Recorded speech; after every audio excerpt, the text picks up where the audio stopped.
NEET जिहाद लाखों बच्चों का भविष्य अंधकार करके हिंदू बच्चों के साथ एक तरीके से जिहाद करके एजुकेशन के जिहाद के मातहत कैसे नीट जिहाद किया जाता है। और इस नीट जिहाद में केवल एक धर्म या धर्म नहीं, एक दीन के मानने वाले मुस्लिम बच्चों को नीट का पेपर एडवांस में 2 दिन पहले दिया जाता है। सबसे बड़ा खुलासा है ये, और विथ प्रूफ जो चीज़ें बहुत कुछ कहती है। कैसे इस देश में दसियों साल से केवल इस्लाम के मानने वाले बच्चों को पेपर पहले से चुरा कर किसी साजिश के तहत षड्यंत्र और षड्यंत्रों के द्वारा दिया जाता है।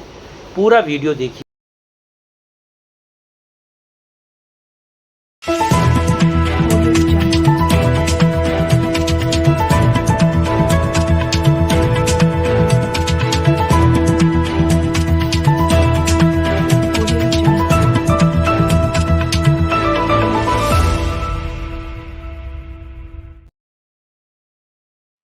नमस्कार, मैं कुमार श्रीकांत आपका स्वागत कर रहा हूं सत्यपरक भारत में। और आज बात नीट जिहाद को लेकर।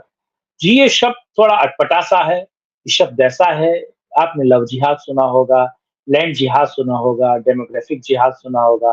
आपने जिहाद के अलग-अलग चीज़ों को समझा होगा। एजुकेशन का भी जिहाद, यूपीएससी का भी जिहाद सुना होगा। लेकिन ये यूपीएससी या एजुकेशन के जिहाद का एक और फॉर्म है नीट जिहाद। ना ये केवल मैं कह रहा हूँ, बल्कि कुछ फैक्ट्स हैं जिससे आप ये समझ भी पाएँगे कि इस देश में कैसे बहुत सालों से नीट जिहाद हो रहा था।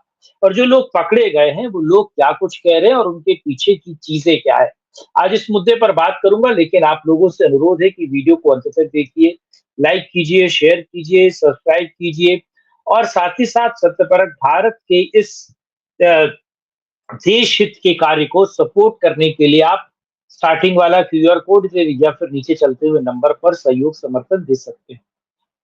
देखिए, नीट में बहुत गिरफ्तारियां हुई, बिहार से भी हुई, रांची से भी हुई, मध्य प्रदेश से भी, उत्तर प्रदेश में तो बल्कि सुभाषपा का नेता विधायक इसमें इसमें उसको पकड़ा गया। महाराष्ट्र में भी गिरफ्तारियां हुई, लेकिन 3 ऐसी गिरफ्तारियां हुई रांची में।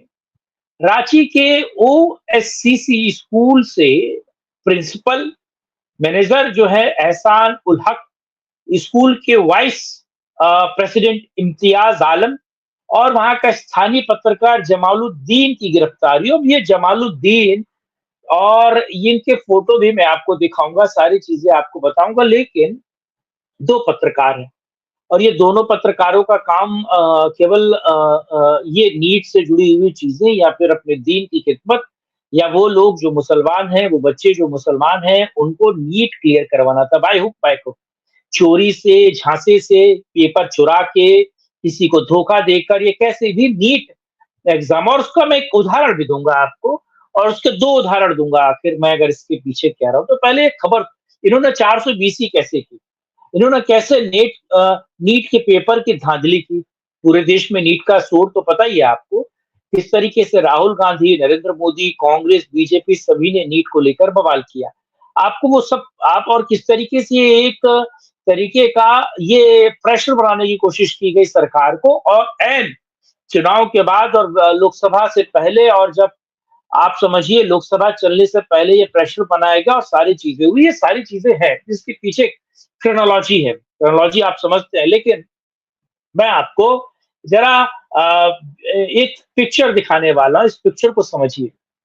आपके सामने ये 3 लोग हैं, ये तीनों लोग आपको दिख रहे होंगे।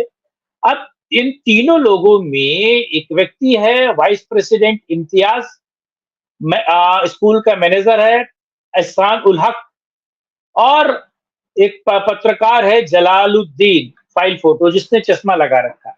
अब इन्होंने किया क्या, आप ये समझिए किस तरीके से पेपर लीक केस में सीबीआई ने जिनको अरेस्ट किया है, Mohammad Jamaluddin who was working for the Prabhat Khabar. अब जमालुद्दीन कौन है? प्रभात खबर का एक रिपोर्टर है। और ये जमालुद्दीन कौन है साहब? ये प्रभात खबर का रिपोर्टर है और किस तरीके से इस नेक्सस को बढ़ाने के लिए काम कर रहा था। दीन एहसानुल हक प्रिंसिपल है और इम्तियाज अली वाइस प्रिंसिपल है। अब ये समझिए इन्होंने किस तरीके से पेपर लीक किया। अब पेपर लीक करने का कॉन्सेप्ट आप समझिए किस तरीके से इन लोगों ने पेपर लीक किया।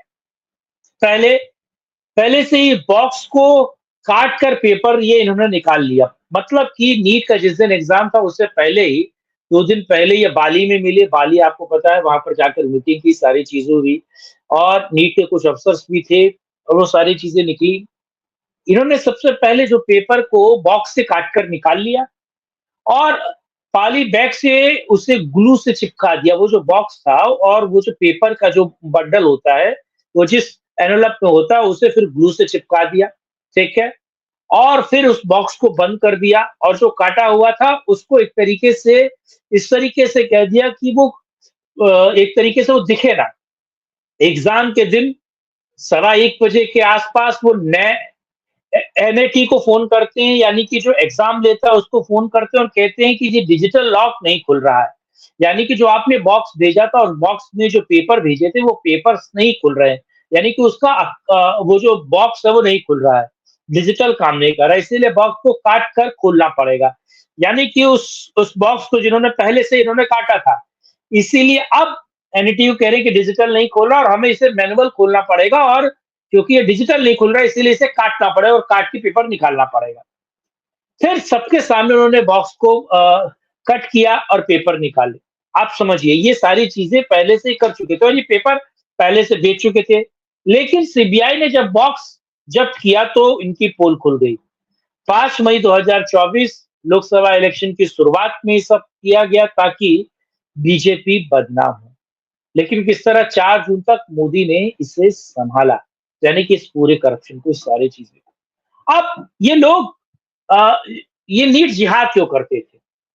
पैसा कमाना तो इनका वो था ही, कि इनको पैसा मिल जाए, पैसा कमा ले, सारी चीज़ें कर लें। लेकिन पैसे के साथ-साथ और महत्वपूर्ण क्या था, ये कैसे अपने ही जानने वालों को, जो इनके मानने वाले हैं, जानने वाले हैं, वो नीट में उत्तीर्ण हो जाए। यानी कि जो इस्लामिक बच्चे हैं, वो बिना पढ़े हुए क्योंकि उनको पेपर पहले से मिल गया है, वो पढ़े फ्री में भी ये नीट का पेपर उनको देते थे, कोचिंग संस्थानों से बातचीत करते थे, कोचिंग संस्थानों को बेचते थे। लेकिन जो इनके दीवानो-हक वाला है, यानी कि इनके ईमान वाला है, मुस्लिम है, उनको किस तरीके से ये पेपर मुहैया करवाते थे ताकि वो समझिए कि किस तरीके से वो व्यक्ति, वो बच्चे जो हैं एग्ज़ाम निकाल लें। अगर आपको मेरी बात पे भरोसा नहीं हो रहा है तो ज़रा ये देखिए, आपके सामने है, ये वो बच्चे हैं जिन्होंने नीट एग्ज़ाम क्लियर किया था। नीट एग्ज़ाम क्लियर किया था और ये नीट एग्ज़ाम क्लियर करने वाले बच्चों में ऊपर के, यानी कि आप ऊपर के सभी बच्चे देख लीजिए, सारे एक और दीनों मज़हब से जुड़े हुए हैं। यानी कि ये वो लोग हैं जिनको इन लोगों ने पेपर केवल इसलिए दिया क्योंकि वो दीनों मज़हब से जुड़े हुए हैं और जो दीनों मज़हब को नहीं मानते उनको भी दिया। तो नीट जिहाद, ये पेपर की कटिंग है, ये मेरी कटिंग नहीं है। आप ये इन बच्चों को पेपर दिया जाता है ताकि ये नीट का एग्ज़ाम निकाल लें। अगर इस पर भी आपको भरोसा नहीं होगा कि साहब ये तो मामला पुराना है, ये है, वो है, तमाम तरह की चीज़ें। लेकिन ये 420 बहुत पुरानी चल रही है, आज की खबर नहीं है। ये बहुत पहले से ये सारा कुछ चल रहा है, जो दीनों के मानने वाले हैं उनको नीट के एग्ज़ाम पेपर, ये जो इस्लामिक स्ट्रक्चर है, यानी कि वो हरे टिड्डों का जो गिरोह है, वो कैसे इनको देता है। नहीं तो इसकी जुड़ी हुई 2000 बा 20 की एक खबर देखिए जो बड़ा बवाल मची। नीट एग्जाम रिजल्ट 2020 में टॉपर हुआ था एक शोएब आफ्ताब, उड़ीसा का था व्यक्ति। इसने 720 से 720 स्कोर किया था। 720 में से 720 लाए। बाकी बाद में जब पता चला तो ये वही पता चला कि इसने पॉलिटिकल साइंस में पढ़ा, यानी कि इसने 420 की ये सारी चीजें। मैं ये लोगों से अपील कर रहा हूँ, मैं सरकार से अपील कर रहा हूँ कि एक बार जांच होनी चाहिए। ये जो पुराने टॉपर्स हैं, जो एक दीनों मज़हब के हैं, कि क्या इन्होंने जो स्कोर किया है, जो उन्होंने किया है एक तरीके से, क्या इन्होंने नीट के पेपर में धांधली नहीं की है? शोएब आफ्ताब जैसे लोग, क्या इनको पेपर बेचे नहीं गए हैं? क्या इन्होंने पेपर खरीदे नहीं थे? और ये कैसे टॉप कर लिए? एक ही दीन और मज़हब के? बड़ा सवाल है ये। जो खबरें, ये सारी खबरें सोशल मीडिया से निकाल कर लाया हूँ मैं, ये मेरी जनित नहीं है। सोशल मीडिया से रिसर्च करके चीज़ें अलग-अलग ट्रैफिक निकाल के लाई, जो आप तक बता रहा हूँ। तो नीट जिहाद का एक एंगल है, ये एजुकेशन जिहाद। ये वीडियो, ये पूरी खबर आपको कैसी लगी? कमेंट बॉक्स में बताइएगा, अपनी राय भी दीजिएगा और वीडियो को लाइक, शेयर, चैनल को सब्सक्राइब कीजिए, डिफरेंट प्लेटफ़ॉर्म पे शेयर कीजिए और हक और हकूक के लिए, उर्दू शब्द है साथ, हक और हकूक के लिए साथ आइए, सत्य परक भारत को सपोर्ट कीजिए। साथ जुड़ने के लिए, मुझसे बात करने के लिए बहुत धन्यवाद। जय हिंद, जय भारत, वंदे मातरम। नमस्कार।